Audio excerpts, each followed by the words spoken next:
Ladies and gentlemen, I just want to add a little comment on this here. Some facts as we go deeper into this. I'm feeling moisture more than a foot deep into the hay. This is not normal hay moisture. This is rainwater moisture. I do not know at this point what happened. Did they gather the hay up while it was wet from the rain? So it's going to be wet all the way to the core? That's much worse than just a bale that was out there for one day and got a little rain on the outside.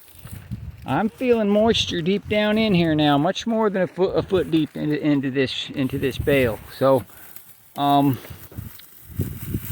we went out there with an agreement to get hay that was being freshly cut, and we were given a bale that's wet. So we're hoping this gets resolved and this doesn't get repeated. I've just been burned several times now, and I kicked myself, but I also have to call out these suppliers now because it's clear that they're going to sell you something that you might not want, and that might even be deadly to the goats.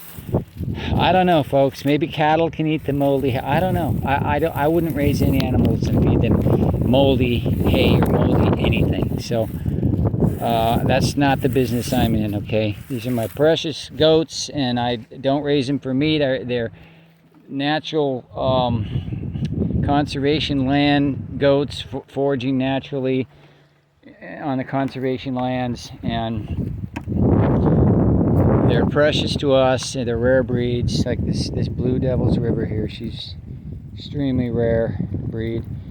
We've got a Weinheimer Spanish-American doe here, and then this doe, oh, she's phenomenal. This is Dolina. She's part of this brown, black, and blonde. It's one name we have for the bloodline of Spanish goats, and she's just a precious doe. We just want to resolve this positively and get a good supply and get stored for the winter. There's so much work to do out here, folks. This extra work of dealing with this wet hay right now, I don't need it.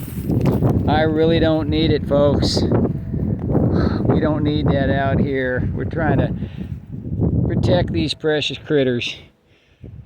So we'll dig it a little deeper and see what the assessment is, but I'm telling you, it's looking worse now. It's looking like it's all wet. I'm going to continue to pull out of here just for a second bale, because the first bale didn't bale up as good as I'd like, but I managed to lay it down without it all cracking open. I had to reposition the strings a bit. I'm going to try to get a nice tight bale here, see if I can bale it a little better.